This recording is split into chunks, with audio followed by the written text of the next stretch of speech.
So I'll get started. So I'm going to be talking today about Riverside wildlife habitat restoration that we do at RiversEdge West, kind of our process, how we get things going, how it all works.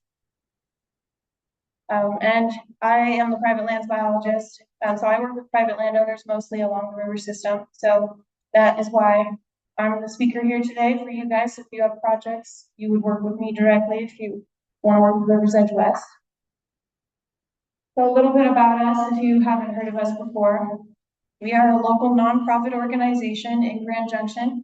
We've been here for about 23 years, and our goal is to restore riparian habitat, make our rivers in the American West as healthy as we possibly can. And we do all of that through our collaboration with other organizations, through our education outreach programs like tonight, and providing technical assistance to those who are interested in doing this project work. So my presentation tonight is going to go through these handful of things. We're going to go through the common issues we see in our riparian zone, why we would even want to do project work, our best management practices for that, and then revegetation efforts to provide wildlife habitat, and then dive a little bit into our wetland projects that we've been working on, and then provide you guys with some information on potential funding opportunities that you could apply for. And then have a handful of technical resources. A lot of them are in the back over there that you can grab. And then also some upcoming events with RiversEdge West. Okay, so our issues in the riparian area. As you may or may not know, we have a ton of invasive non-native plants. So I'm going to dive into those and what you might see. How we have wildfire risks as a result, soil degradation, and that reduced wildlife habitat. So let's dive into specifics. So you might typically see tamarisk and Russian olive as the common invasive trees that are in the riparian zone. Tamarisk, unfortunately, are really well adapted, and Russian olive are also super stress tolerant, so they're just really good at adapting to the environment and surviving. And some other issues we have is tamarisk are going to be secreting salts to the surface of the soils, kind of making the soils a little bit more salty and unable for native plants to grow around them. And then Russian olives tend to be pretty fast spreading, and they just spread everywhere. If you see one, you're going to see a thicket of them. We also might see some knapweed, variety of different types of knapweed, and I'm not going to dive into those because some of our other presenters will, so I'll let them go into the specifics. We also might see Russian thistles. These are some of your herbaceous weeds. And then some other ones that you might see: Siberian elm, tree of heaven, kochia, or a halogeton. So there's a variety of things you might see. The list kind of goes on, but these are just a snapshot. And to dive in deeper with tamarisk being one of the main ones that RiversEdge West focuses on, we kind of target this species because there's a variety of things that we struggle with in our riparian area as a result of tamarisk growth. Like I said, we have some higher salts on the surface as a result, kind of creating that salty surface that doesn't allow other plants to grow. Tamarisk also tend to have super long tap roots. They can be up to like 15 feet in depth down in the soil, which allows them to reach that water table pretty much from anywhere up the riverbank. So that is why they're really good at armoring and taking over the entire riverside. And then they also spread pretty fast and in groups, so you're going to have like a whole thicket of tamarisk anytime you see them growing. Russian olives are similar. They'll armor the whole bank side. You also run into those 2-inch thorns that really suck to crawl through, so don't ever crawl through Russian olives. And another issue we have with them is they can be really resistant and resilient, so you might treat them with herbicide, but they might still regrow from their root system. So we've kind of learned over time, Russian olives require multiple treatments of herbicide in order to truly kill the tree off. But between these two invasive plants in the riparian area, we tend to have quite a bit of intensified wildfire risk. So this picture was actually taken last year at Connected Lakes when we had a fire over there. And unfortunately, ended up burning a lot of our cottonwoods over at Connected Lakes. So in general, when you have a thicket of tamarisk, especially then because their leaves are a little bit more flammable than our native plant species. If they catch on fire, they're gonna burn everything underneath, create a more intense, more hot wildfire that will burn the entire canopy of the cottonwood. And then as a result, cottonwoods don't recover quite as fast from wildfire as our invasive plants do. And so they're gonna come back faster and take over the whole area. So we try to avoid getting to this point where we have this high wildfire risk that can end up taking out all of our native plants and just having invasive plants coming back. Like I mentioned, there is soil degradation over time in a riparian zone filled with invasive plant species. I'm also not going to dive super deep into this because you'll hear more about it later.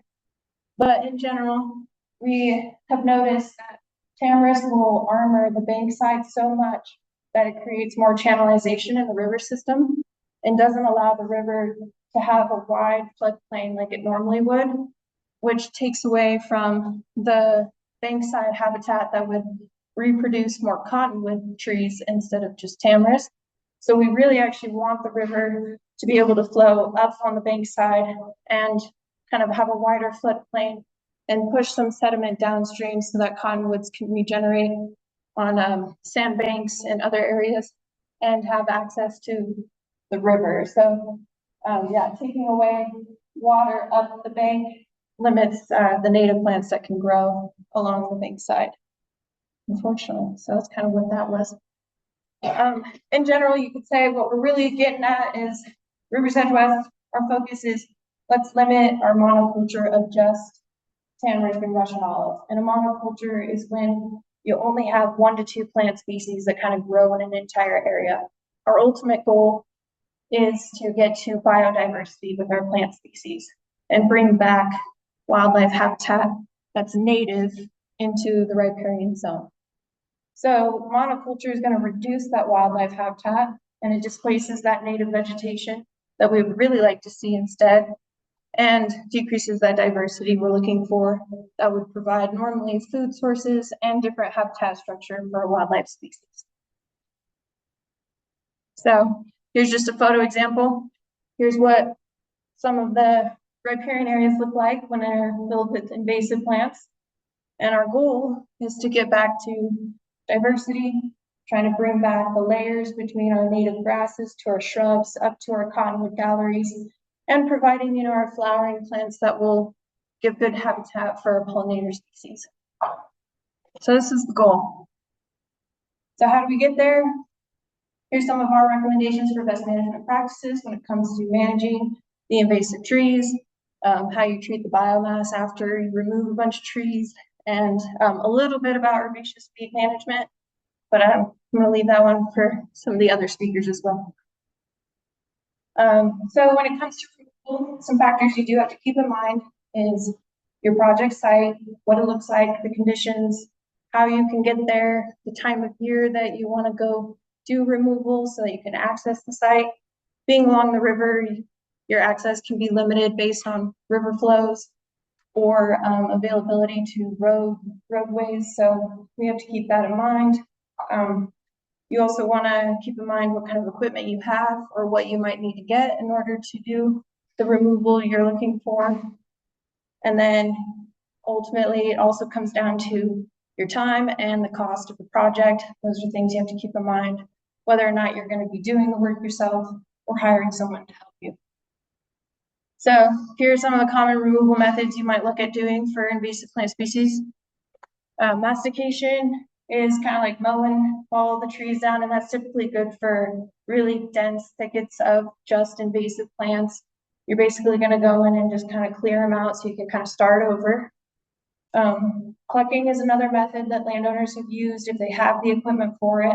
You might take a tractor or what other type of equipment they could use to get some, kind of get a hold of the tree underneath and rip the whole thing out, roots and all. So that can be useful if you have the availability for it. And then the last one is chainsaw, where you can go in and cut each tree down. You're a little bit more specific about the application with that. So Typically, I would recommend with landowners, if you're gonna do removal, cut stump with a chainsaw is probably your best method. So this cut stump method is where you go in and you cut the trees down with your chainsaw, mechanical removal of the canopy. And then since we've learned that Russian olive is probably gonna need a couple treatments, we're gonna leave a taller stump. You could do that with tamarisk as well, since they might also come back from the root system. We're gonna leave a little bit of the stump off the ground. And then after you cut it, you want to apply herbicide to the top of the stump. You can paint it or spray the top, just really try to cover it. And I do say a 5 to 15-minute window, mostly because through studies, they've noticed that if you wait longer than that, the tree tends to create this self-defense mechanism at the top of the stump, where it'll start blocking the efficiency of the herbicide to really get down into the roots. So you want to be as quick as you can, cut the tree and apply the herbicide. And then your follow-up would be retreatment over time.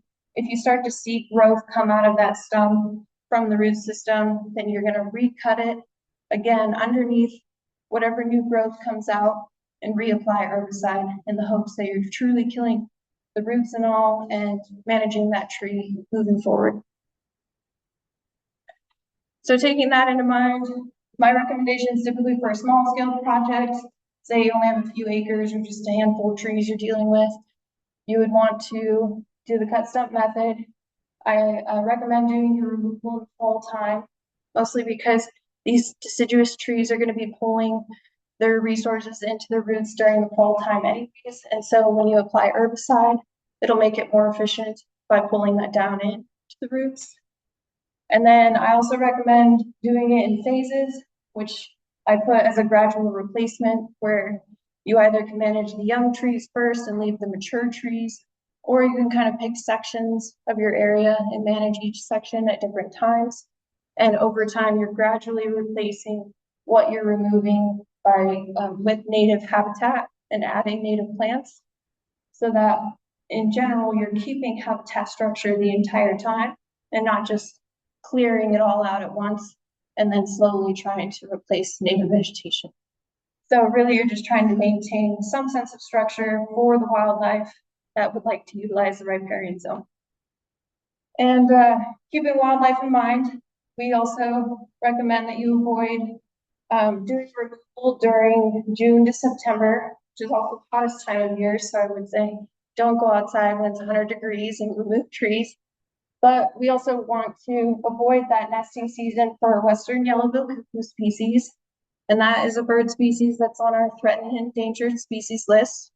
And so we try to keep them in mind. They're going to be in our area during this season to do what they need to do and nest. And so we're going to keep their habitat structure intact during this time of year. And then you can just focus on doing removal in the fall. And then, like any project with weeds, you're going to have to come back and do retreatment over time. So you just kind of add retreatment as part of your process. And then with large scale, it's not too different, maybe just a little bit. If you have a lot of acres and a lot going on, mastication might be a better method for you when it comes to the upland zone, where you're a little bit further away from the water.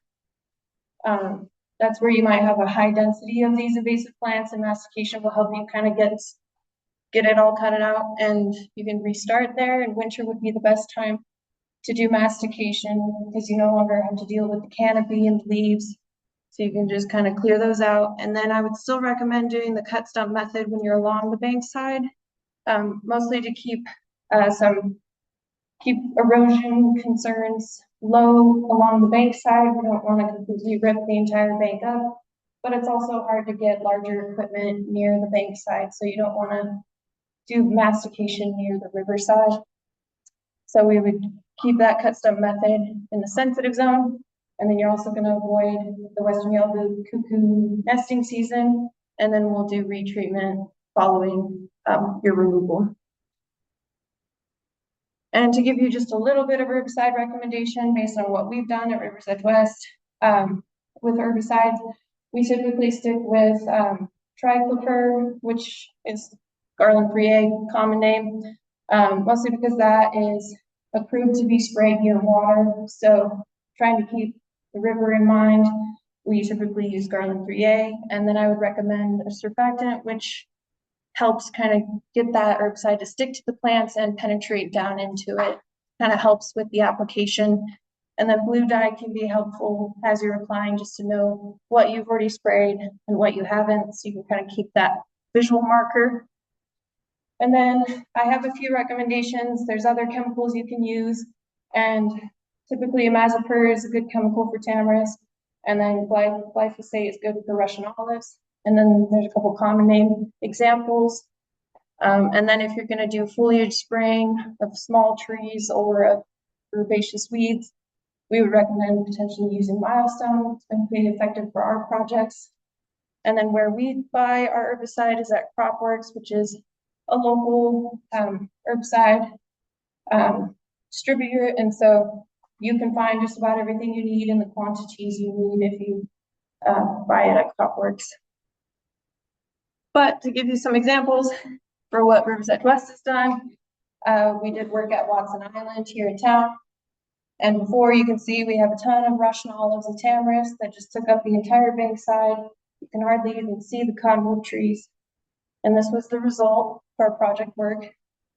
We ended up clearing it out as best we could, opening it up, allowing access to the river, and allowing cottonwood regeneration, because they finally had the space to do that. And then here is an example with a private landowner that I was working with along the Gunnison River in Delta. And this landowner had Russian olives and some tamarisk throughout the area in the riparian zone, a ton of herbaceous weeds throughout the riparian zone, and he did some really good removal, really opened up underneath the cottonwoods, and then he started to do some reseeding and started to also see some really good cottonwood regeneration over time. So this ended up being a really good project to open up that riparian zone. And this landowner also mentioned that he was pretty impressed with how quickly wildlife came back in after he had done removal, since the invasive plants had truly taken up the whole space and didn't allow for a ton of access to the river. But he said as soon as the removal work was done, he saw wildlife come in and utilize the space almost every day. So he was really impressed with that quick turnaround. So another factor to keep in mind when you're doing tamarisk and Russian olive removal is treating the biomass. So that's all the trees that are left behind once you cut them out. What are you supposed to do with them? So here's a few methods that landowners have used. There's pile and burn, lop and scatter, chipping, or creating habitat piles. So I'll kind of go through the pros and cons that we've seen with all of those. So with pile and burn, it can be pretty inexpensive and a quick way to minimize the debris.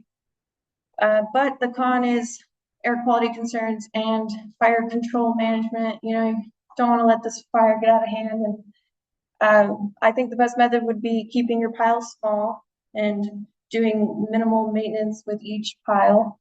I did have one landowner pile everything up in one giant pile, lit the whole thing on fire, and the fire was taller than his cottonwood gallery. And I was like, yeah, that's not the way to do it. So if you're going to do pile burn, make sure you do it right. Do it in small quantities and keep them managed as you go. Lop and scatter can also be pretty inexpensive. It's basically as you're cutting the trees out and kind of shredding them, they can kind of be spread out on site, just kind of a base layer. The con to that is, you know, it can be laborious to kind of spread it all out on site, and potentially you could be reseeding the invasives. I mean, if there was a chance that they could regrow from even just the twigs of the tree, you don't want to be resprouting those trees around the site. There's also chipping, which can provide some pretty good mulch cover on your riparian site, but that can be pretty expensive depending on if you have a chipper available or if you have to rent a chipper. And it's also laborious because you have to get the right size put into each chipper, and you got to cut off the branches, so you got to be pretty specific about how you do that one. And you know, I would just wait until your biomass has truly died off before you chip it and spread it on site. And then wildlife habitat piles can be really nice to provide immediate structure for small game species that could utilize that, like quail or some of the other bird species that would really like to have some habitat structure. But we have seen resprout from piles left on site, and so we're going to keep that in mind as well. And hopefully over time we can replace these with native shrubs, and that would provide true habitat structure for the small game species. And then herbaceous weeds tend to be a consistent problem in riparian areas. Typically after removal or even on site currently, there are herbaceous weeds kind of underneath tamarisk and Russian olive, and they kind of sneak in after you do removal. So you're probably always going to end up seeing these at one point. And to kind of briefly go over it, some of the common herbaceous weeds we see in the riparian areas are some of the perennials. There's multiple different species of knapweeds and thistles. And then an annual, we typically see kochia. And I guess to give you a general definition of the two, perennials are the ones that kind of grow each year from the same root system, and annuals kind of die off each year but resprout seeds every year, so they just keep coming back through their seeds. But in general, what I recommend with landowners, if you want to do like a basic control method for all of your weeds, you could continuously mow or weed whack them, kind of keep them stressed, keep them down low, avoid their flowering and reseeding potential. And then in the fall, you can spray them, try to just kill off what's left after you've been stressing them out all season long. And then we recommend milestone because that's what we've used with a handful of our herbaceous weeds in the riparian zone. But definitely, you're going to get a lot more information on this later, so there'll be lots of tips and tricks for how to manage these weeds. Ooh, hopefully you got that.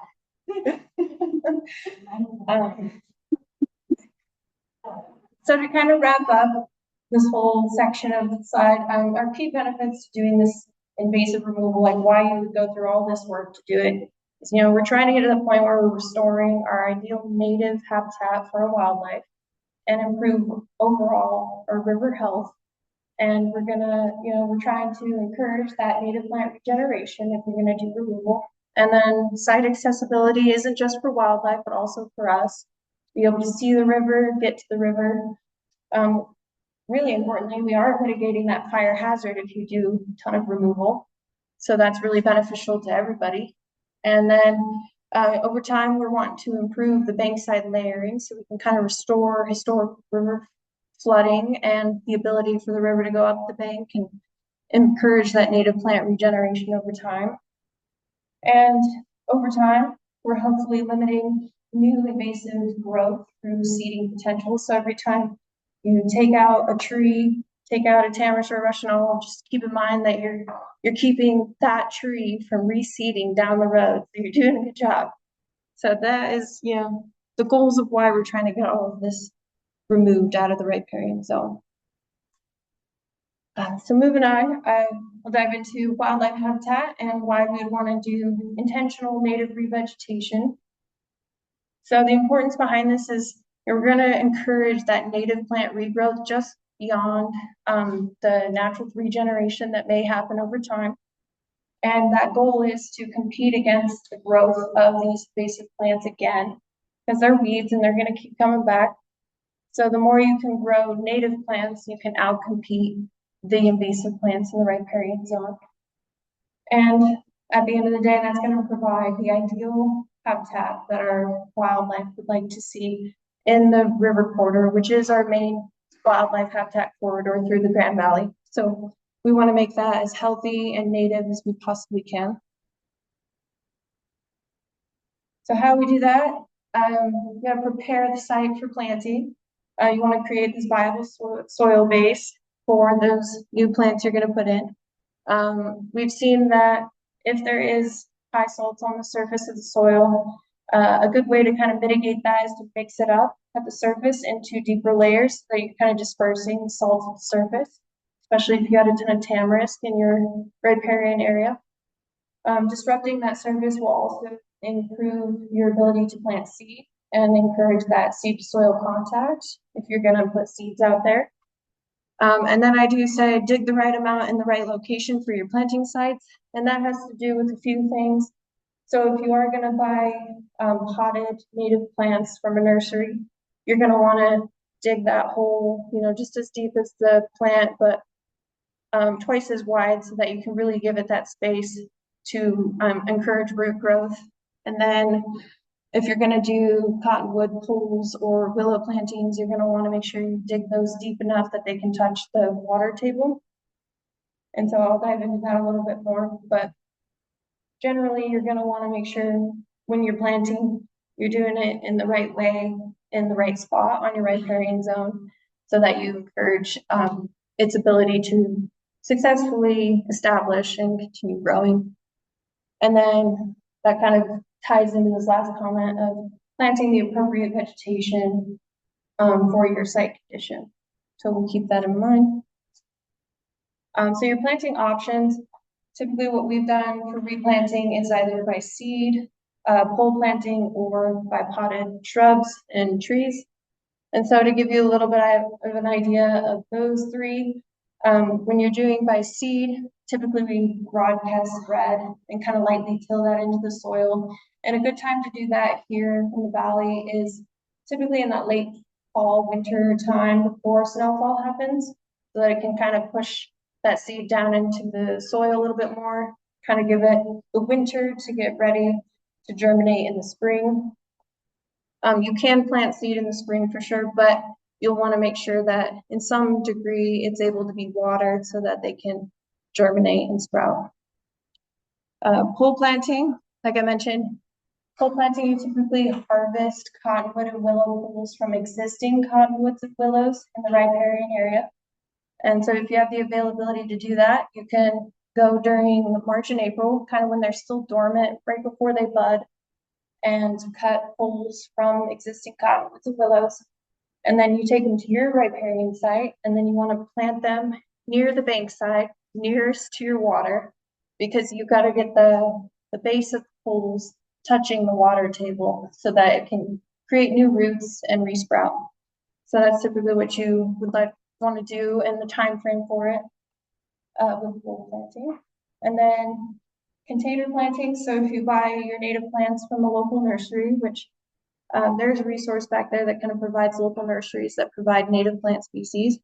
And like I said, you're going to want to make sure you bury that root ball in the pot as deep as the pot is, but twice as wide. So it gives it some room to extend its roots out. And you might want to keep that watered pretty early on. And you can do fall or spring plantings through container plants. And then to give you a little bit more information on planting, if you're going to do a seed mix, some recommendations would be having quite a big diverse range of species in your seed mix. So that can be from 8 to 15 total species. And we recommend most of them being grasses, sedges, rushes, forbs, some of those riparian species.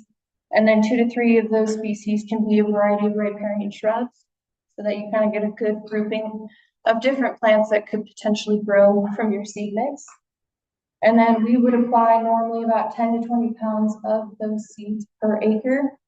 So we kind of measure our riparian zone in acres, and this is the common seeding rate.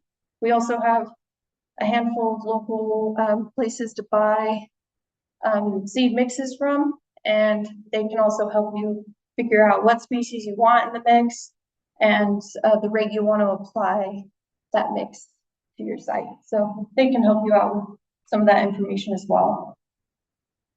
And then with shrubs, we recommend probably around 15 to 30 shrubs per acre. You can also do more than that if you really want to.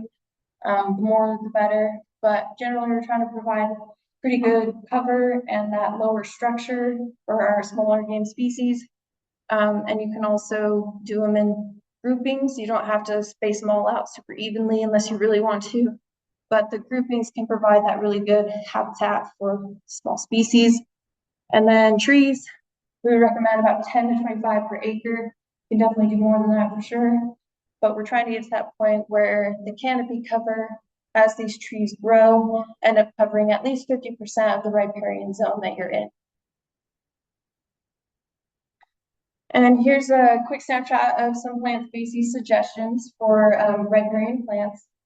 So up above is our common wildlife species we'd see in the riparian area here. And then I took a look at all of the riparian plants that we would possibly have in our riparian zone here. And these tend to be the ones that serve most wildlife species that we would see. So obviously our top plant is cottonwoods. They're going to provide the most food source, habitat structure for the most of our wildlife. And so all of these plant species are kind of our best riparian plants you put in the riparian area. But we also have a ton of resources back there on other native plant species you can add, so you can have quite a bit of variety. So here are some ways to improve your success rate with your vegetation. There are some struggles when it comes to that, and so trying to make it the best you can. What I mentioned before is that you would want to plant based on your site conditions and plant the plants in an appropriate location. And so that would mean you would want your plants that really need water closest to the water source. So cottonwoods and willows definitely need to be as close to the water as you can. And then potentially planting riparian plants that can be a little bit more drought tolerant, further away from the water source, a little bit more upland. So that would be some of your other native plant species that can survive a little bit further away from the water. And then some other things that can really help is being intentional about, watering them the first few years and managing any weed growth around them so that you can really try to get them established those first few years. And then we tend to have to do some protection efforts as well, which includes caging, typically some of our plant species, mostly because you're starting with a young plant and wildlife love that you've given them some food and some diversity. And so they tend to eat them down and kind of take away the ability for that plant to survive and establish. So we do have to protect it from wildlife temporarily, get these plants established, and then over time you can remove those protection efforts so that, now you have an open wildlife habitat space for them. And then over time, you'd want to monitor and just add vegetation, because unfortunately, you're probably going to lose vegetation here and there when you plant species. So just kind of monitor that and add as you go. But here are some examples that private landowners have done. So this landowner definitely did more intensive weed management by adding a weed barrier underneath his plantings. Definitely just one method of doing it, not the only way. But we also have an example here of caging the plants so that you can protect them while they're getting established. And then ultimately, our result, like what we're looking for as a result, is diversity and layering and offering a variety of food and habitat sources for our wildlife. And then also, hopefully getting to the point where we're having regeneration over time, especially some really nice cottonwoods, the river system. But yeah, this landowner did quite a bit of invasive species management and still continues to do that, but also has been able to successfully see native vegetation grow and has a really nice site for riparian wildlife habitat. And so, it's possible we can get here. And so this is ultimately our goal. And then transitioning, we've started to get into some wetland projects at RiversEdge West, kind of a new thing for us, but we have a partnership with Ducks Unlimited to try to add wetlands and do that along the river systems in order to improve, some riparian habitat beyond just the riverbank. And so why we would want to do wetlands is because that becomes a very important ecosystem in our desert landscape. It's also great for migrating waterfowl that come through our area. So that's why Ducks Unlimited has an interest in what we're doing. This also creates a really nice hotspot zone for biodiversity. So we can plant a variety of riparian plant species along wetlands. So we're regaining some of that riparian habitat along the rivers and improving water quality over time, which also improves our overall floodplain health. So kind of give you an idea of the design we're doing. It's what Ducks Unlimited typically does with their wetlands for migrating waterfowl. It's a shallow wetland design. So it's actually only about 2 feet deep throughout the entire wetland. So even if you had a 5-acre wetland, it would only be 2 feet deep the entire way. And the reason for that is because keeping those shallow bank sides and keeping it shallow in general is the best model to provide good foraging habitat for waterfowl as they migrate here, and then they eat what they need and then they keep going. So we don't actually tend to have waterfowl that stay here and live here all the time. So we're providing what they need to stop, get the food they need, and then keep going. And like I said, it also improves our greater, has a greater diversity for plant species growth. But the food sources that our migrating waterfowl are looking for tend to be these 4 species, and there's a handful of others, but these ones have pretty high food value, as you can see listed near the plant species what their food value is. And those values are on a range of 1 to 10 on the, what type of value they provide to migrating waterfowl, and that would include the amount of nutrients it gives them, the ability to fill them up as they continue migrating, and how much energy they get as from eating these plants for their migration. So if they have a food value of 10, they're definitely at the higher range, and then it kind of goes from there. But these would be high value species for what the ducks would like to eat. And ultimately, our goal with these wetland projects is providing that food and habitat as they migrate through. And the design also includes a seasonal watering system. And that is so that we can grow those food plant species that the ducks would like to eat. And so we have a watering process that I'll explain on the next slide. But the idea is we're not quite as concerned about the nesting habitat or the deep water habitat for ducks. We're just trying to provide the food they need and allow them to keep carrying on. So that is what we're trying to do here. And that watering process, as I mentioned before, what we'd like to do with a shallow wetland is release any water that's existing in it early on, kind of get the new seeds put into it and spread around. And then throughout the summer, we're going to irrigate it and keep those plants growing throughout the entire summer. And then in the fall time is when they would flood that wetland again, kind of cover all of those plants up to about 18 inches. And then what that does is holds that water throughout the entire winter season when the ducks are migrating through.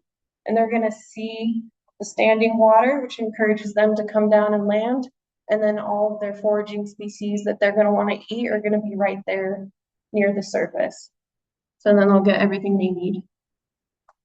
And the most important section of the watering process would be keeping that summer dry period managed and maintained, because you're trying to control cattail and Phragmites growth, because if you have standing water throughout the summer, it tends to encourage the growth of those 2 plants, which aren't the food sources we're looking for the ducks.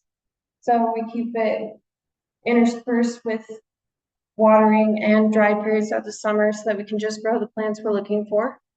We're also minimizing mosquito habitat as a result, because not having standing water all summer long keeps the mosquito from kind of living in that area.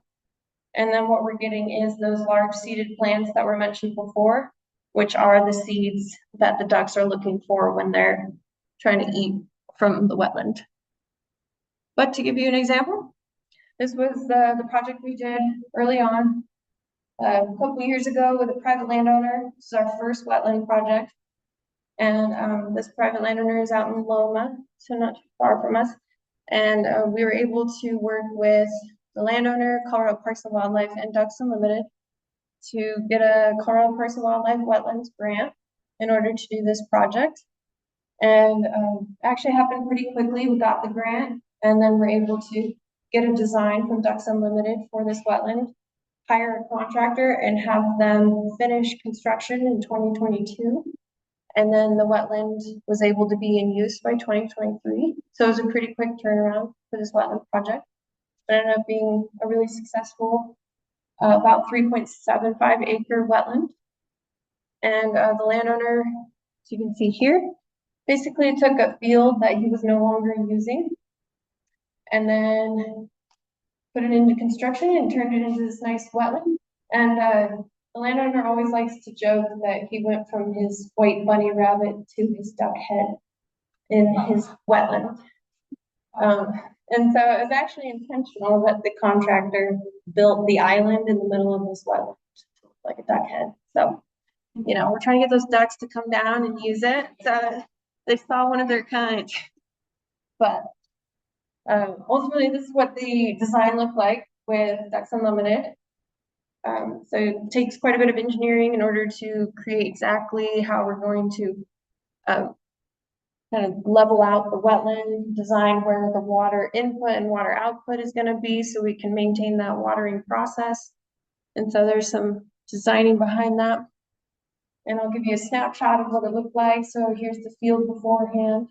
They did some surveying, kind of looked at site, see what would work. Here was the contractor working on it, kind of slowly getting that 2-foot depth throughout the entire wetland.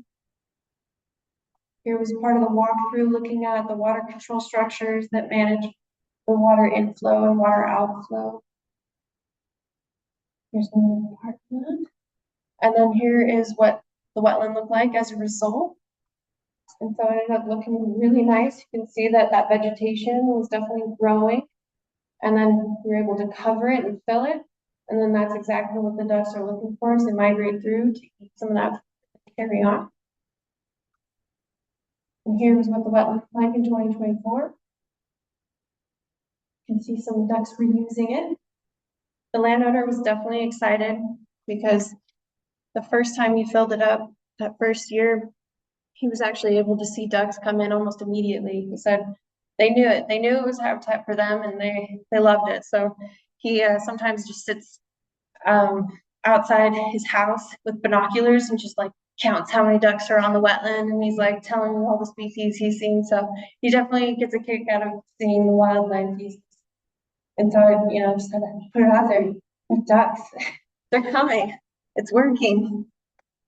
So with wetland projects moving forward, we're trying to work with the town of Palisade, and they're doing a sewer lagoon conversion project right now to Clifton Sanitation District. And then they'll decommission these sewer lagoons they currently have. It's connected to Palisade River Bend Park, if you've ever been out in Palisade. And the idea behind this project is to come up with, you know, multi-beneficial wildlife habitat and, you know, park system. And so they still have the riverfront trail kind of coming through this section, but they wanted to turn these lagoons into more of a wetland wildlife habitat area, which is a really cool conversion project for this. And so the idea behind it, or their goal, is to encourage some native riparian habitat and really high quality duck migrating habitat, and just kind of improve that whole section right next to the Colorado River. So this will be a really cool project moving forward that we're part of with Ducks Unlimited. So look forward to that. And then part of the last piece of my presentation, dive into some of the funding options that you guys have as private landowners. If you have riparian areas you'd like to do project work on, here are some funding opportunities. With RiversEdge West, you can work with us and we will try to apply to private, state, or federal grants that are available. A lot of times we like to group landowners together, so if we have more, the merrier, and we can apply to grants with everybody kind of grouped up. We also utilize donated funds that come into RiversEdge West to further this project work and cover, you know, our project planning, doing site visits with you guys, coordinating with our partners, and ultimately getting to the point where we do project implementation, where we can hire contractors, do follow-up work with you, help with that revegetation aspect of the project. And then also it helps with us hosting more workshops like this to give you guys some more technical assistance and guidance. But to give you a snapshot, here's some of the partnerships involved with RiversEdge West. We have the conservation districts, CSU Extension, which we're grateful they're allowing us to host this workshop here tonight. And then Two Rivers Wildfire Coalition, another local nonprofit. Colorado West Land Trust, who does conservation easements, if you're ever interested in those. This is our local land trust, and then Royal Parks Wildlife and Ducks Unlimited are also partners with us. And then some other funding options. We'll see how things go moving forward with the NRCS, which is the Natural Resource Conservation Service. But it is a federal organization that provides programs for landowners to apply to in order to do conservation work on their property. And one of the main programs they offer is the EQIP, so it's the Environmental Quality Incentive Program.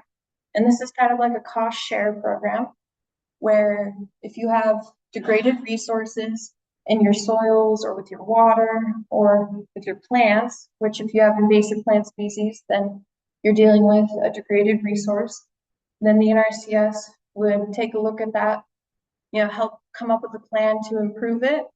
And then you could apply for their funding program that would help cover partial amounts of the project cost in order for you to do that work on your property and try to enhance it and conserve the property for wildlife habitat. So if you're, just getting started, you have invasive plant species, and you need help getting things going, EQIP would be your starting program. And then the NRCS also offers our CSP program, which is Conservation Stewardship Program, and that's kind of the next level. So once you kind of improve your property and get it to a good standard with EQIP, you can go to the CSP program and get additional funds moving forward in order to do even more enhancements in conservation work, which that would include like adding diverse native plant species to your property or adding pollinator habitat as well, and just kind of overall increasing that corridor connectivity for wildlife. So this program is really good to kind of just keep getting you, keep funding you and keeping you going in your conservation work. So you don't just stop at one point. We're going to just try to keep helping you out. And then just as a quick mention, ultimately our goal, we're trying to get to this point where we're helping as many landowners as we can. And the idea would be trying to do this larger scale approach, where if we have maybe multiple neighbors grouped up together that are interested in doing this work, we can help you all out at the same time. And so with that, we were looking at, programs that might be available in the future for us to do these larger scale projects. And that would be like the Regional Conservation Partnership Program, which is offered through the NRCS. And that is where we can group up a lot of landowners within a region, like the Grand Valley, and then try to help fund all of you guys together so that we can kind of move these projects further along by getting all the neighbors connected and working alongside private and public lands along our river system. So that's kind of a big goal if we can get there.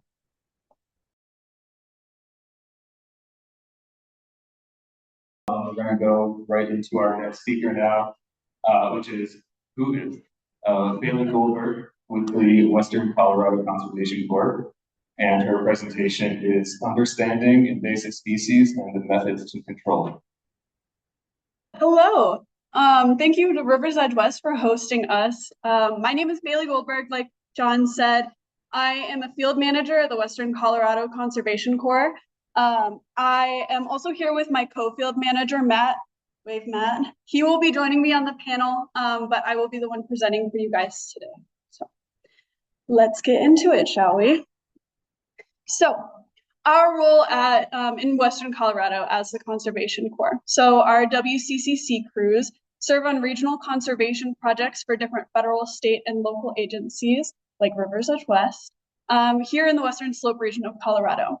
So our goal is to provide our AmeriCorps members with an engaging experience to help foster respect and understanding of environmental stewardship while sharing valuable skills to help them on their career paths moving forward. So our topics for discussion today, our goal of this presentation is to provide more of an intro onto what makes a species invasive and to understand different methods for controlling them. So we will discuss, and I did throw some alien references in here. You have seen Alien in the movies, but we'll be discussing the process by which invasion occurs and the characteristics that define the success of an invasive species. And then we're also going to get into the importance of identification and get into kind of understanding our enemies. So understanding your enemy, the invasive species, is critical for choosing a proper approach to controlling it. So that next topic is going to be building on the understanding that we've created describing these invasives and exploring those different management options through integrated pest management, or IPM. And then finally, I'll give you guys a little bit of a peek at some of our management techniques at WCCC. Since this presentation is more of an introduction to these topics, I also added at the end of my presentation just kind of a list of other related topics that my co-field manager and I are happy to discuss during the panel following the presentation.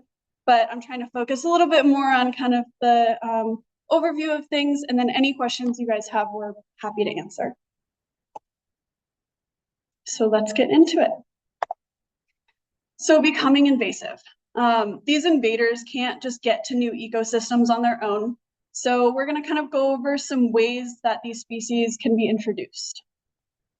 So starting off, ornamental plant trade. So exotic plants that are used in gardens have the potential to move and invade outside their landscape setting, but a few of them cause a lot of harm when they enter our natural world. So Russian olives, which is this guy here, it looks a lot prettier when it's ornamental, doesn't it? These guys were actually popularized as garden and landscaping species before they escaped and invaded our surrounding areas, leading to the proliferation that they have caused today. Accidental importation. So some plants arrive accidentally in the air or water cargo. Seeds can be stuck to livestock, vehicles, clothing, domestic animals, and travel with them to vulnerable ecosystems. So a common one for that is like zebra mussels. We've all heard of those and we're hearing about them more and more. That is a great example of that, catching a ride on boats and going to those vulnerable ecosystems and spreading. I also like to talk to our members during training when they come from all over the US and ask them how many of them have washed their hiking boots since they've moved to Colorado. And the stares I get are like, oh my God, oh no, what am I doing? So just some important things to consider. And then agricultural operations. So a lot of plants are introduced through seed mixes and feed for livestock. This is actually how cheatgrass, if you're familiar with one of our most notorious invasive grasses, that was originally introduced in contaminated hay. So oxide-daisy is another one that's very common. That one still even today contaminates wildflower mixes that you can get at most places that sell seed mixes. So that even is an issue today. So conservation plantings. Other introduced species are planted intentionally in restoration efforts for animal species, riparian areas, or in response to other invasives. So imagine having a rat infestation, and to solve it, you introduce a bunch of non-native snakes.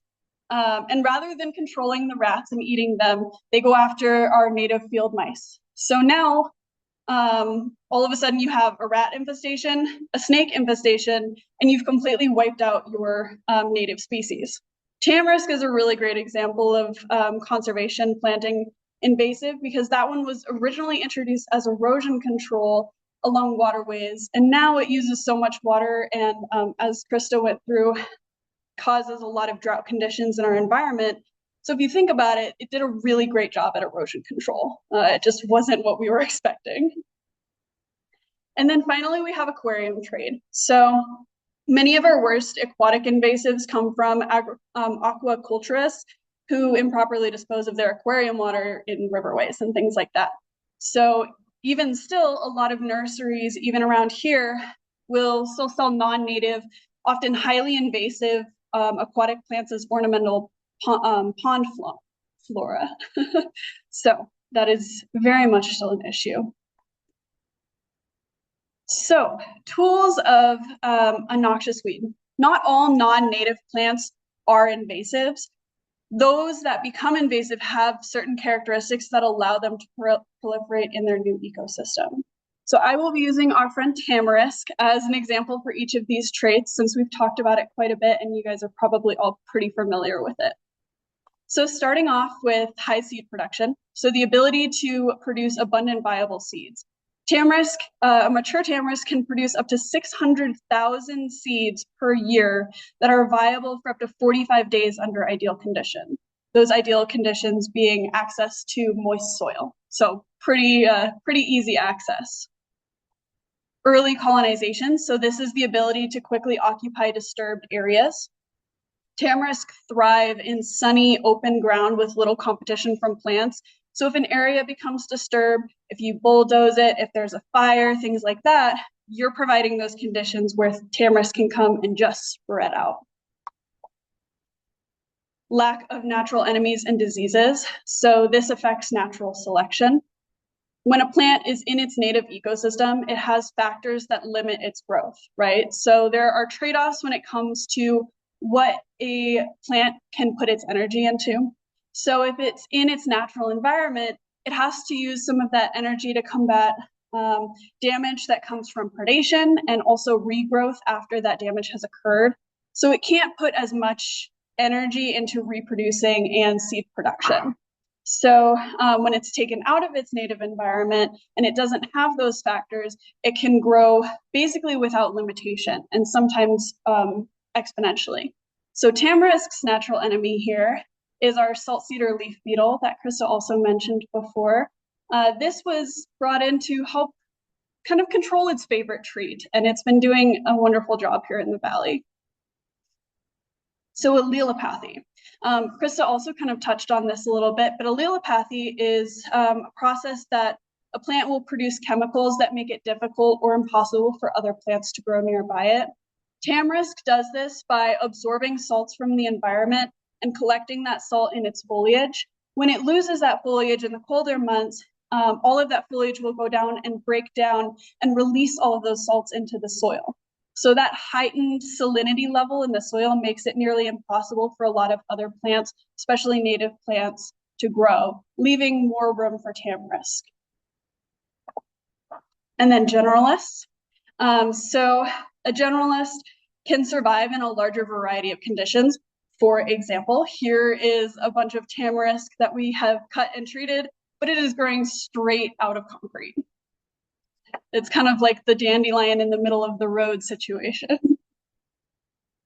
So positive feedback loops. A negative feedback loop is a process that requires a renewal of stimulus. So like your body temperature, for example, you start to get hot, you start to sweat, your body cools down, but you need that renewal of stimulus to continue that process. A positive feedback loop is a system that reinforces its own growth. So that's what we're seeing here with a positive feedback loop of tamarisk and fires in the area. So you have an area that is just completely covered in tamarisk, right? And those abundant, highly flammable fuels will increase the frequency of fires in the area. That fire damage and the depletion of moisture causes disturbed areas. We've already talked about how tamarisk is really good at colonizing those disturbed areas. So they will often sprout from burned material that you thought was dead, or it will just come straight out of the ground in new little areas. All of a sudden, you're getting all of that regrowth, which again creates these areas that are just covered in tamarisk, and then your cycle continues. So it's feeding into itself and causing those issues to continue and potentially get bigger and bigger. And then multiple reproductive strategies. So this allows plants to spread very quickly and a lot further. So tamarisk, for example, can reproduce by seeds, but it can also reproduce vegetatively. So if you take a piece of tamarisk and you throw it off somewhere, it can grow into a whole new plant. And so that's kind of what we're seeing here. This tamarisk is growing from what we thought was, a completely dead tamarisk. If there's even a little bit of part of that that's still alive, you get all of this regrowth. So native lookalikes. One of these right here is tamarisk, and one is coyote willow. Can you tell the difference? Yeah, I wouldn't be able to either if I hadn't done some of this stuff. So looking at these plants, it's obviously very hard to tell the difference. Using these key characteristics here it helps us to confidently identify and treat the invasives without harming native lookalikes. So for tamarisk, and I have these examples in the back there, there's tamarisk and coyote willow, as well as buffaloberry and Russian olive, which I'll get into in a second. But looking at these key characteristics, things like color of their bark or size and shape of their structure, maybe one of them grows a lot bigger than the other one. Looking at species-specific identifications, like the color and structure of their flowers, and then seasonal changes. So can you tell the difference when it doesn't have any of that foliage? For example, here with the tamarisk, we've got our tamarisk here on this side.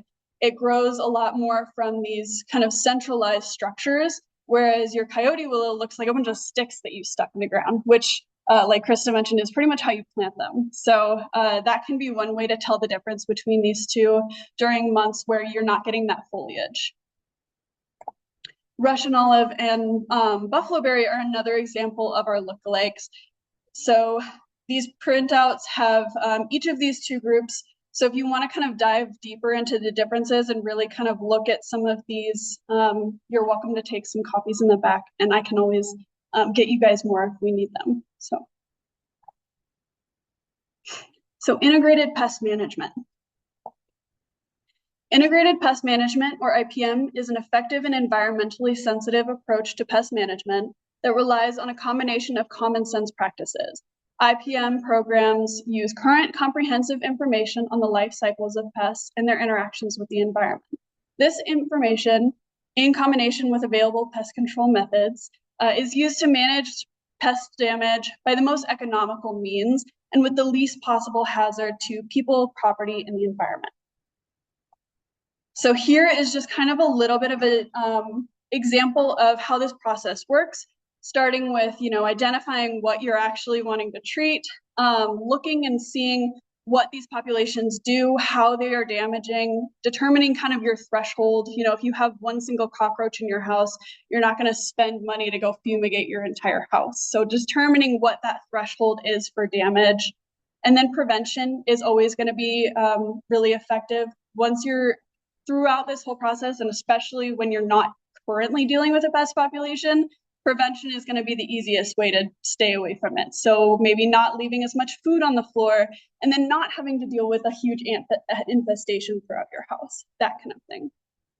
So we'll talk about our control methods. So we have chemical, biological, cultural, and mechanical/physical. So we'll go through each of those. So biological, my favorite. So this is using a living organism to reduce pest populations. You can do this by using predators. So beneficial predators that prey upon harmful pests, like our tamarisk beetle. We also have a stem-boring weevil here that specializes on Dalmatian toadflax. Parasitoids. So parasitoids are mostly wasps and flies that live and feed on a host, eventually killing it. So that's our gall wasps that we kind of mentioned a little bit earlier. And then pathogens. So pathogens are microorganisms, bacteria, fungi, nematodes, protozoa, and viruses that can cause disease, therefore limiting what that plant is allowed to kind of grow and do. So cultural. This is modifying a pest's habitat to make it less favorable for survival. So we have establishment, which is creating an environment that limits the formation of a pest population. Reproduction, so limiting a pest's ability to reproduce. Dispersal, limiting a range that a pest can spread. Or survival, limiting a pest by removing conditions needed for its survival. And mechanical, so this is creating physical barriers to block pests from an area or manually controlling them. So exclusion, kind of like mulching a garden, you're limiting that pest's ability to even enter the area. Destruction, so physically damaging or killing, so cutting down invasive species or trees like we do. And then removal, so this is weeding a garden, like collecting and taking the pests away from this environment. So chemical control. There are risks when it comes to chemical control, but it is a very effective method when used responsibly. So some of those risks include drift, so pesticide moving to a non-target location or a species. Resistance, so heavy herbicide use killing all of the susceptible members of a population and leaving only the resistant ones to reproduce. Pretty soon you can't use that chemical anymore. Contamination, so exposure or harm to person, environment, or property. We, as a conservation corps, go through an extensive training with our members and go through full herbicide training, both in the classroom and in the field, to make sure that they are responsible applicators when they do go out and do these treatments.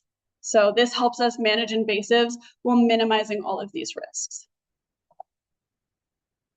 And then just some important chemical control factors, mode of action. So the method that a pesticide uses to control a plant.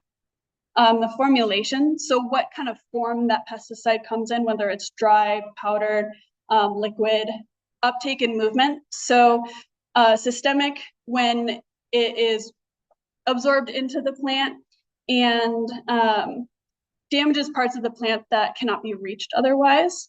And then contact, so applied directly to the plant, and it's going to damage that specific part of the plant.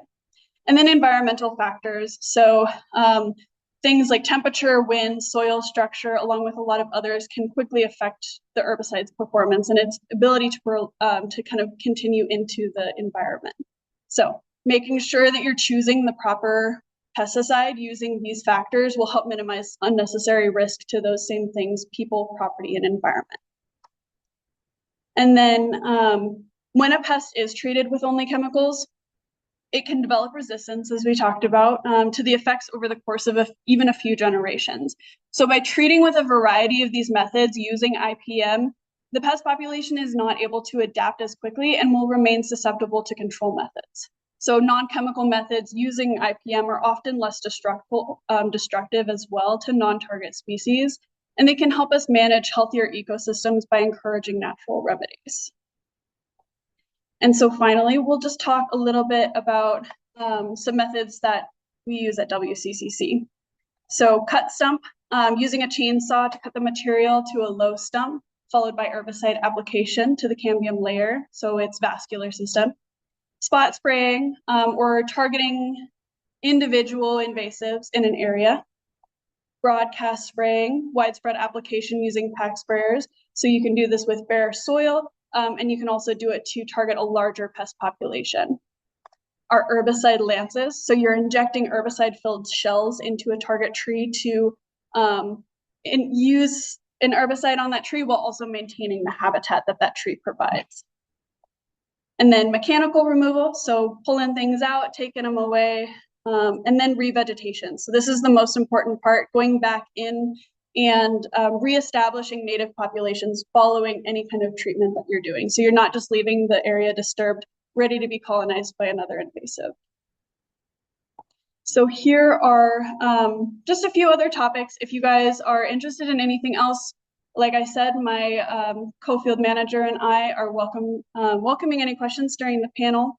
But as far as for right now, I really thank you guys for listening, and I leave you with this beautiful meme joke. Thank you guys so much.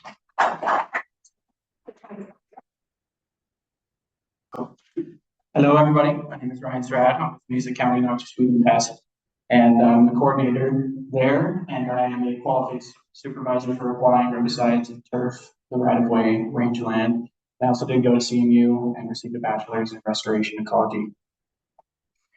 Some of the learning objectives that we'll go through are just talking about the basis of why my department exists was because of the Colorado Noxious Weed Act, defining what they define as noxious weeds, some going over some pesticide labels, some safety protection, calibration, how to go about pesticide applications, pest management practices, and noxious weed identification and treatment options.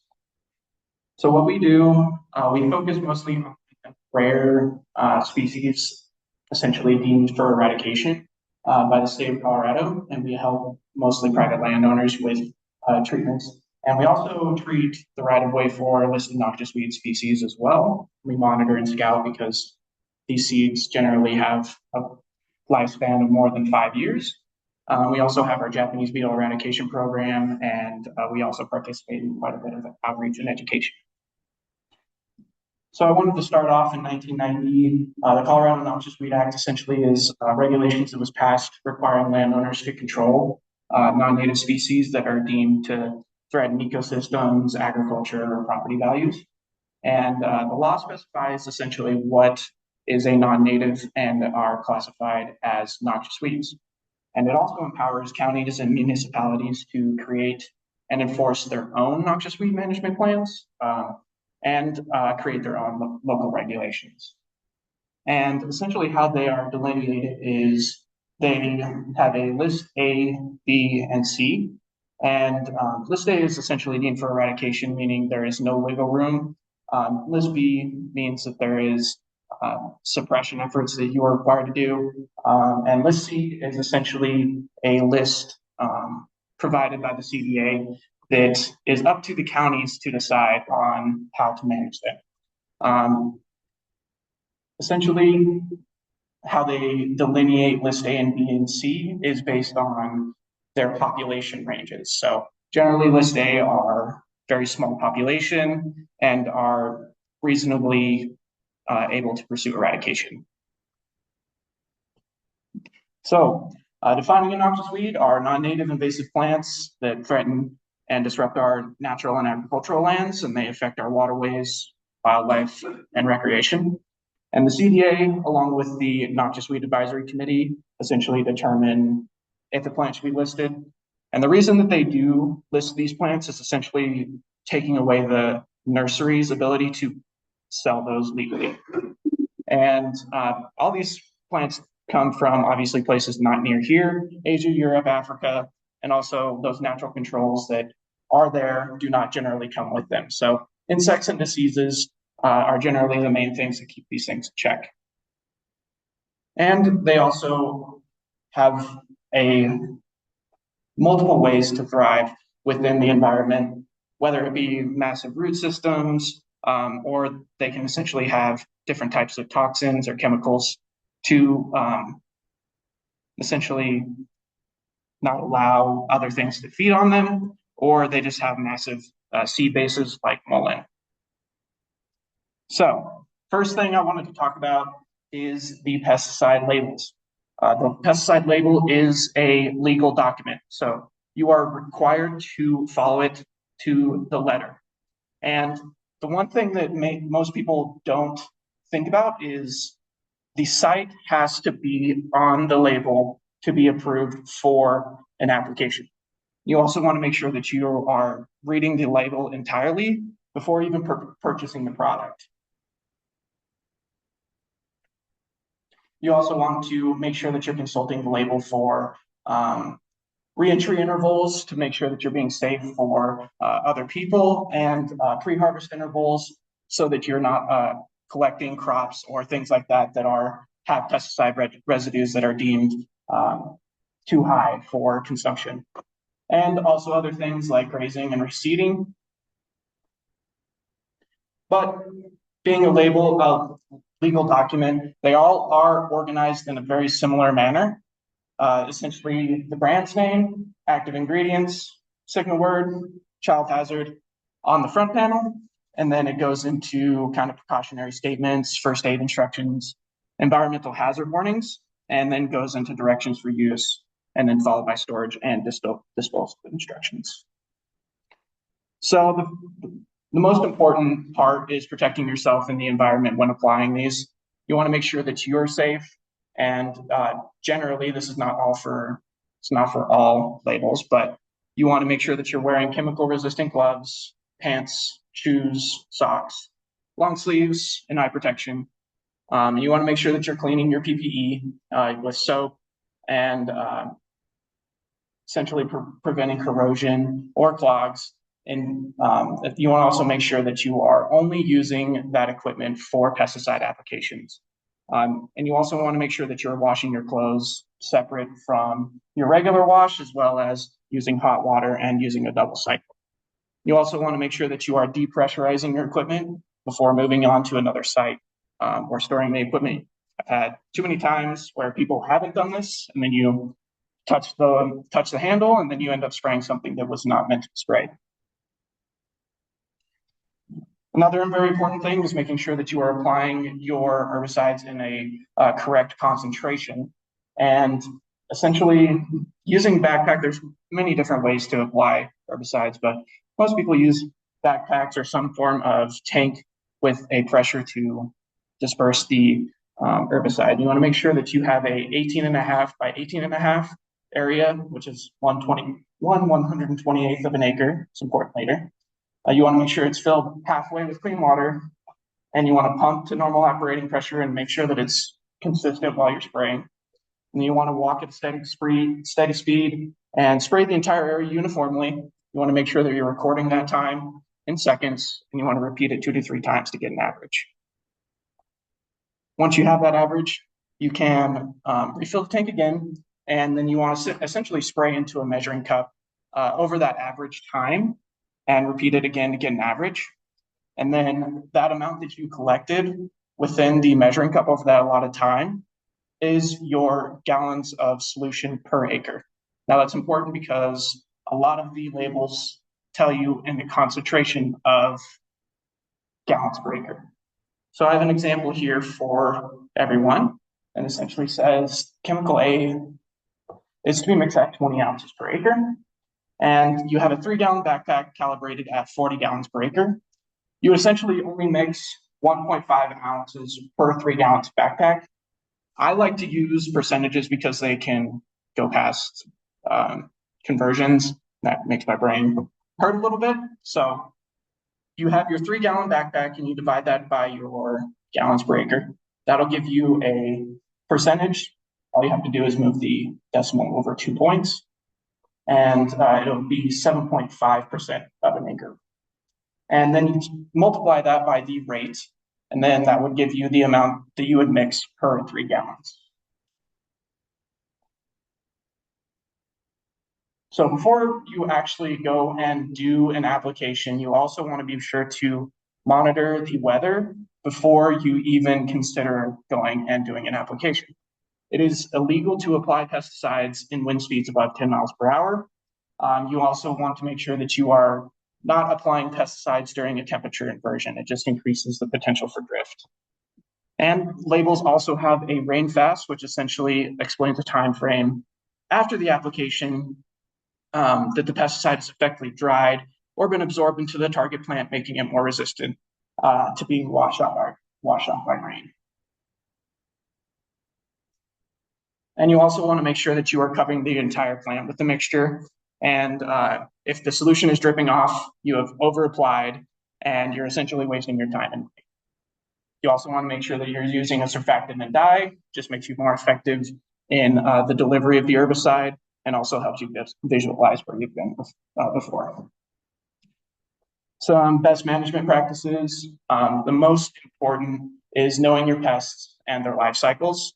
Essentially tells you when you can apply, when they're most vulnerable, and when not to apply when they're flowering, that type of thing.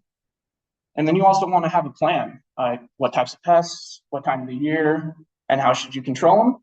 You also want to know the growth stage, and you want to be also making sure you're on the land regularly, detecting infestations early, monitoring disturbed areas, and using clean materials.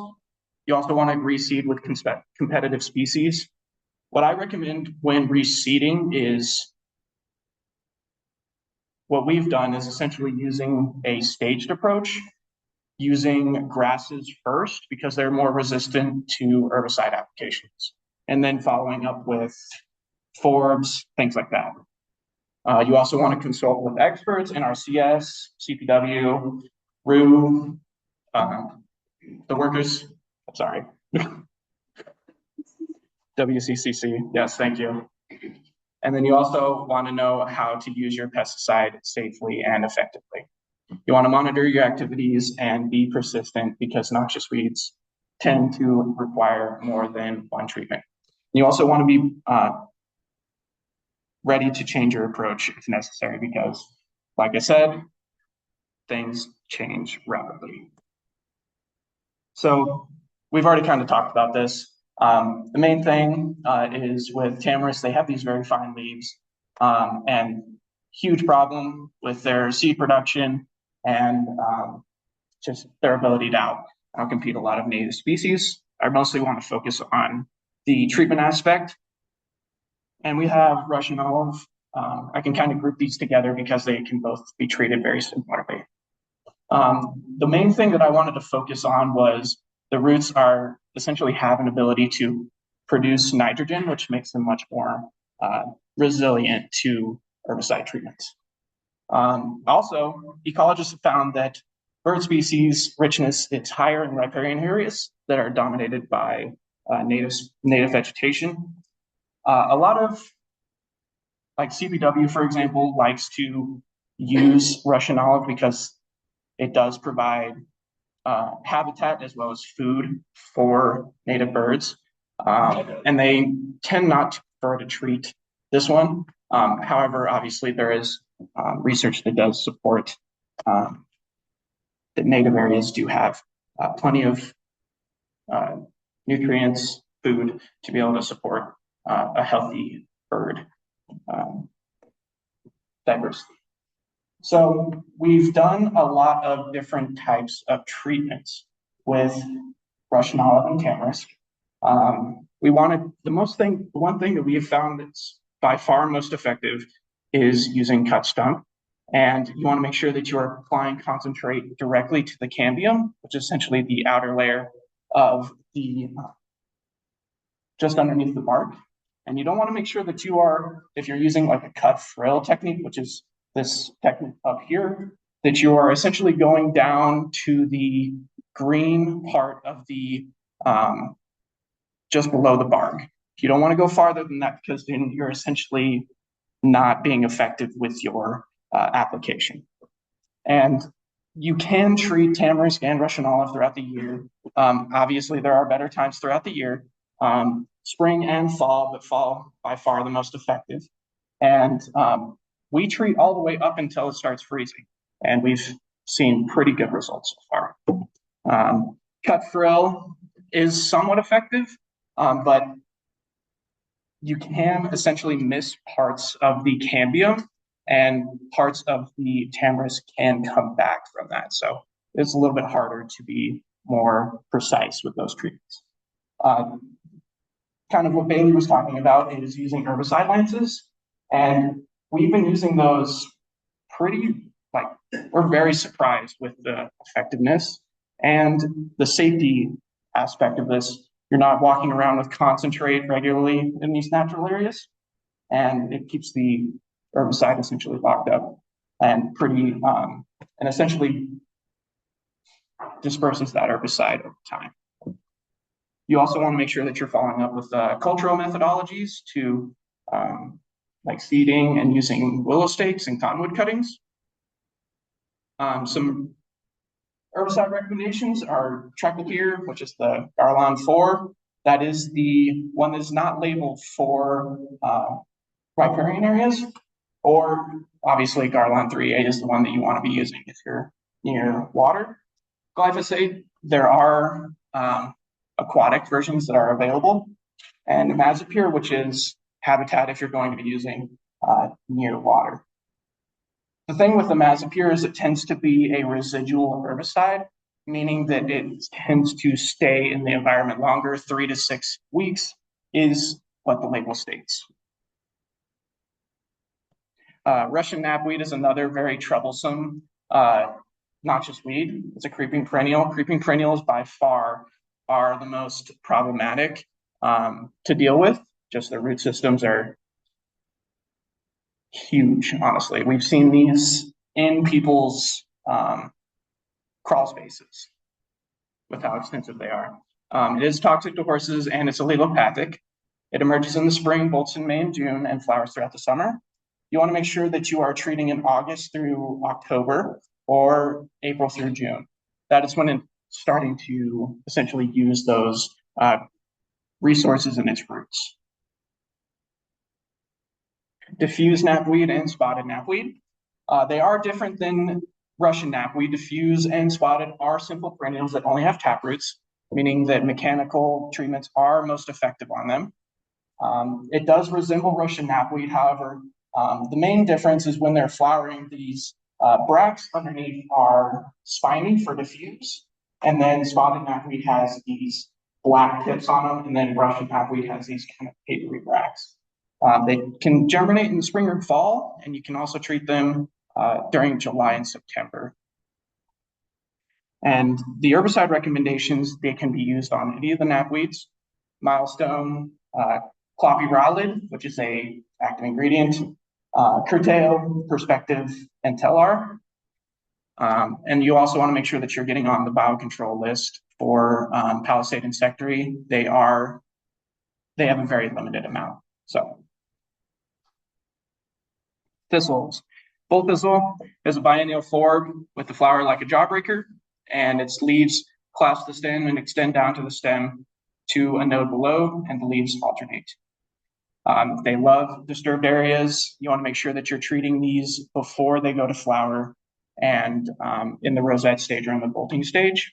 And then if they do end up going to flower, we have seen chopping the flowers is effective. However, we have seen him actually continue to produce mature seeds and sprout from those choppings later in the year or even the next year. So making sure that you're bagging those is crucial. Biennials overall can be treated mechanically, biologically, or chemically.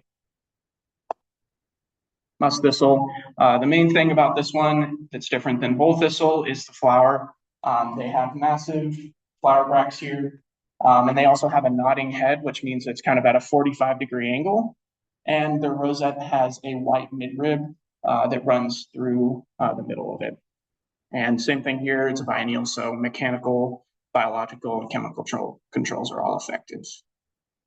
Canada thistle, probably one of the most prevalent noxious weeds across the United States. It's a creeping perennial, and it has significantly reduced flower head, as it tends to prefer reproducing through its root system, and can infest many different types of ecosystems. We were able to use a biopesticide rust fungus from the Palisade insectary. However, the USDA has reclassified it as a biopesticide, and it's taken them 2 to 3 years so far, and it's not available. But I've seen 100% kill effectiveness with this biopesticide within 2 years of control, over an acre. So hopefully that comes out soon. Some herbicide recommendations: milestone, telar. Like I said, you want to be very careful with residual herbicides. They can move over months, even just mostly through water or wind erosion. 2,4-D, you also want to be very careful with in applying over temperatures of 90 degrees because it can easily volatilize and move to different areas. Houndstone, it's another biennial. 5-petaled reddish purple flowers, dense flower clusters, and produce velcro-like seeds with 4 capsules. You want to make sure that you're treating these in the rosette before it goes to flower. I've seen these be treated with herbicide, and essentially within the next week, they can produce a flower and seed. So you want to make sure that you treat that before it goes to bolt. Essentially, the one important part about this is it's closely associated with cattle, and they tend not to prefer it because it is toxic to them. So you want to make sure that you're treating this one before it gets out of hand. Hoary crest is probably another one that's super difficult to control because its lifespan is essentially only in the spring. You can see its rosettes during the fall, but there's also quite a few other things that are germinating in the fall that are susceptible to these herbicides. So you want to make sure that you're only treating when it starts to bolt, which is April through, I think it's March and April are pretty much its life cycle before it goes to flower. And you want to make sure that you're using telar, escort, imazapic, milestone, and 2,4-D. These are all super effective on it. But timing is very important when you're using herbicides. And then the last thing I wanted to plug is our Noxious Weed Advisory Board and our Upper Grand Valley Pest Control District volunteer boards. They essentially help us shape policy for our management plans, as well as help protect commercial growers from pests that are deemed by the CDA or other governmental organizations to be very detrimental to agricultural growers. Yeah, that's about it. Thank you, guys. I did want to let you know that our noxious weed plan, we did just update it last year, and it's under, that's a QR code to our website, and it's under resources for noxious weed management. So if you guys have questions, you can always refer to that or you can contact me. Thank you. Perfect. Hello, my name is Camryn Riddell. I'm the District Conservation Technician for Mesa Conservation District. Also working with Natural Resource Conservation Service. And I'm here with Mesa Conservation District to kind of come to you from a conservation realm and standpoint to talk about threats from noxious weeds on our vital natural resources, especially soil and water. Also to talk about the threats that noxious weeds have on habitat for native wildlife and pollinators, as well as our district manager, Jolie, will talk about some of our resources. And we have our website resource hub to provide you with more information, best practices, and connect you with some local organizations and resources as well. So I'll start at the bottom. So starting with soil. So soil, it's the foundation. So soil is the foundation for all of our natural resources and the foundation for all of our native vegetation and for crops and agriculture. It helps our native plants that provide our habitats. So it's really the root of healthy ecosystems. And the health of your soil can determine your water quantity and your water quality, and can determine the health of the biodiversity of your area. So how does soil impact water quality? So with our soil, it's vitally important to ensure that you work against erosion. So with erosion, it can be part of the lack of healthy root system or lack of soil stability, which can lead to sedimentation. So sedimentation can be caused, can lead to a lot of different issues. So can lead to different nutrient issues, especially in our different water bodies. So with sedimentation, it is when soil particles enter water bodies and can impact aquatic habitats, disrupt natural flow of water, reduce water quality and quantity, and be damaging to water infrastructure. So when we see leaching and runoff, it can cause different nutrient issues within water bodies, which can cause a lot of different issues to the ecosystems as well. So you can see eutrophication, harmful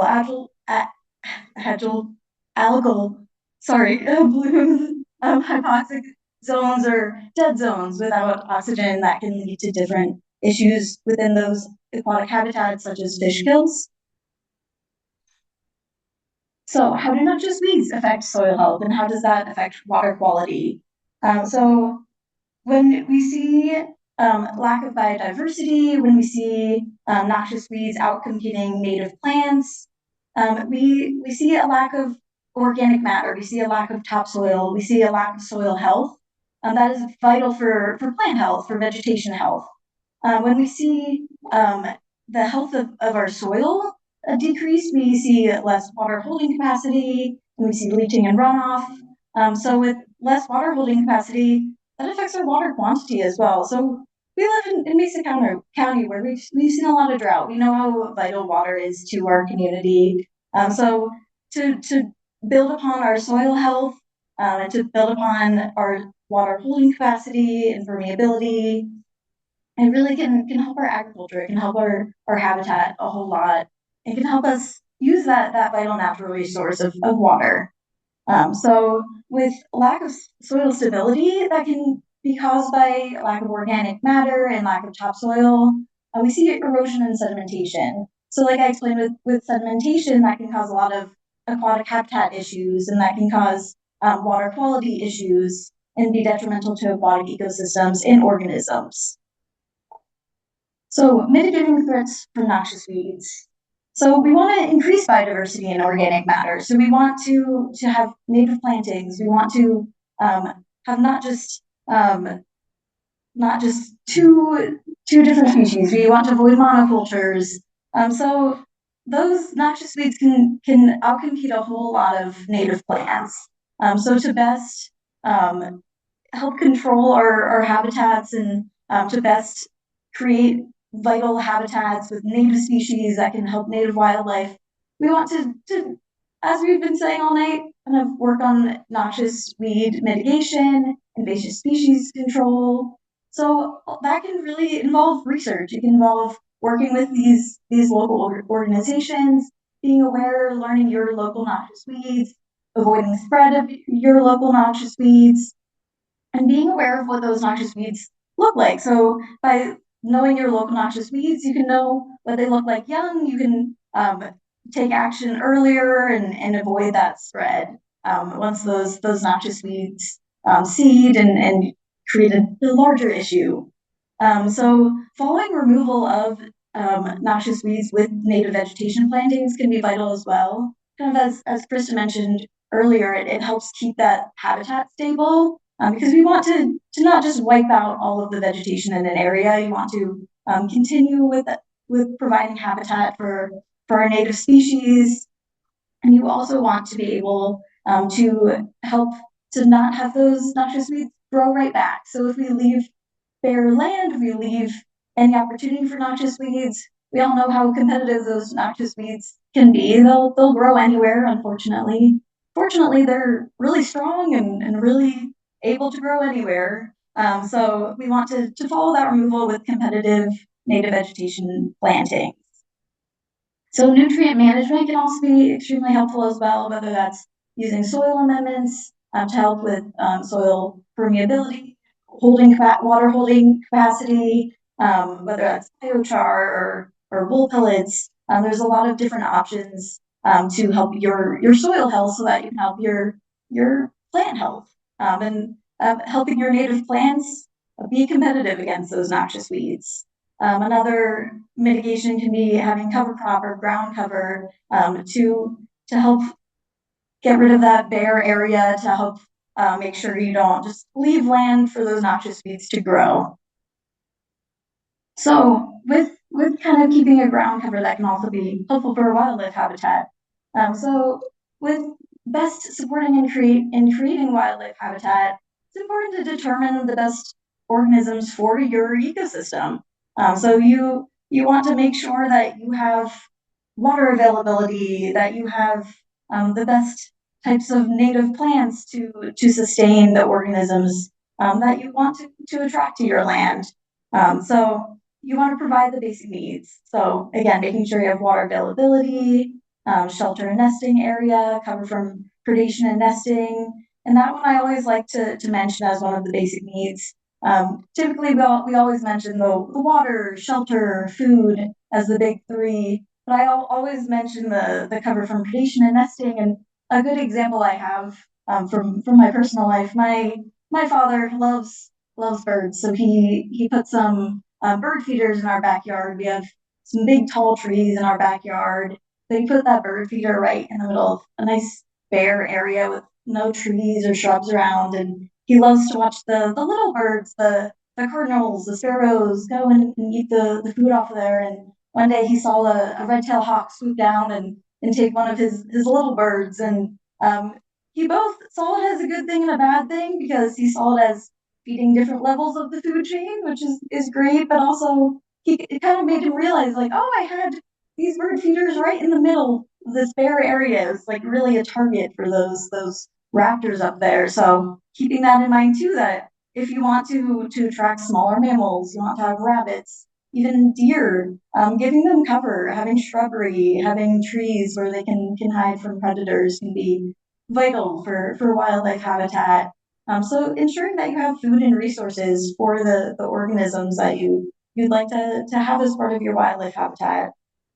And that can also, to best support and create wildlife habitat, land management.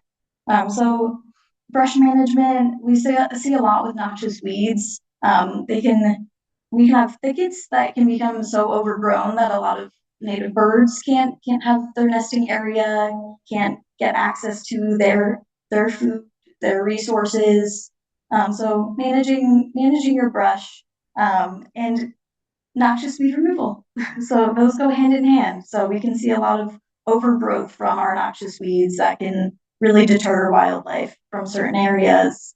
Native plantings. We want to provide the best plants for that ecosystem and for the native species in that ecosystem.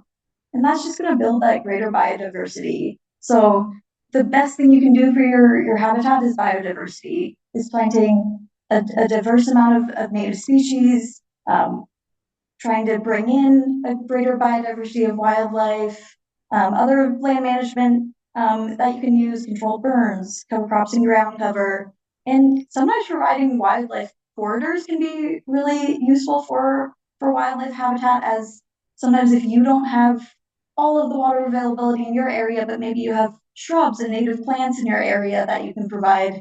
If your land has access to a pond, to a stream through a wildlife corridor, that can also provide wildlife habitat, as well as those animals are able to move through that area and be able to reach all of the resources that they need. So providing a few native plants, few examples of native plants in our area that can be useful for wildlife habitat. So something I'll mention is it's great to do a mix of a few of these. So if you just do grasses, you're missing some of that cover, you're missing some of that nesting area. Putting shrubs and trees into the area can create that biodiversity that can be really beneficial for the wildlife in your area. So pollinators, not only are pollinators great for us, they're great for our crops, they're great for agriculture, they're great for all the native vegetation, and they help us get the food we eat, and they're great to see flying around, the birds, the bees, the butterflies. So a little bit more specifically within pollinators, you want to provide flowering plants, so not just grasses, shrubs, trees. You want a mix of those, but you also want to provide flowering plants and plants that flower throughout multiple seasons. You also want to provide nesting. So like I was saying before, that's kind of one of the big needs of wildlife, is providing nesting space, and some of our pollinators are ground nesters. So being aware of different conservation practices, such as no-till practices, and sometimes leaving crop residue or leaving plant residue can provide that habitat for those ground nesters. That can be really useful as well too. And always biodiversity. So that goes hand in hand with having flowering plants throughout multiple seasons, as you want to provide different plants that will bloom in different parts of the year, and that'll be different species. So I provided a few different examples of some of the native flowering plants in Western Colorado. So within creating wildlife habitat, within protecting our soil health and our water health, we want to create biodiversity, and we want to be sure to have native plants. We want to be sure to best mitigate noxious weeds as much as possible, to provide our soil the best quality possible through mitigating against erosion, against sedimentation that can impact those aquatic ecosystems. We want to create biodiversity to best provide wildlife habitat through shrubbery and forests and in different areas like that. So within our resource hub that we have online now, we have a lot of different websites, and we definitely recommend that you click through and explore a few of those. So you'll see more resources on native plants, on noxious weeds, on best mitigation against those, and also different conservation practices that can provide you with even more resources and connect you to different organizations where you can ask questions and get best practices towards really protecting these natural resources that we have, especially our water and our soil. Thank you, Camryn. My name is Jolie. I'm the district manager for Mesa Conservation District. I am here just to do a quick demonstration of our resource hub. This has been a year-long project in the making. Our goal here is to provide locally unique resources. We know that our soil here is going to be different than the soil where they grow peaches in Georgia, for example. And sometimes we know that it can be tough to find those really specific, unique resources. And so we found that trying to put this all together in one spot is really our goal here. If you would like to follow along, you may scan this QR code right here. Otherwise, I will just get started by showing where it's at. Thank you. So this is on our website. You can get to this from our homepage just by clicking this resource tab up here. If you click on it, you'll have to just hover over it to Resource Hub. You'll click there. It'll bring you to our homepage. With this is brought to you by the Grand Valley Water Committee. We have a myriad of things that we have put together for our local community. The one I am going to highlight today is our noxious weeds, because that's what we're here to learn about. So when you go to our noxious weed page, you scroll down.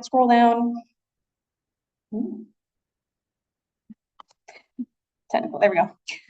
So our goal here is to provide education on these things that are local to our area. So you can learn about noxious weeds, impacts, eradication, kind of gets an overview of what we're going to be talking about on this page. Specifically with our local noxious weeds page, we have the Colorado list species here. With this, you're able just to click and it will give you a full list and a rundown of what we have in the state of Colorado. So if you know what you're looking for, you can find your species.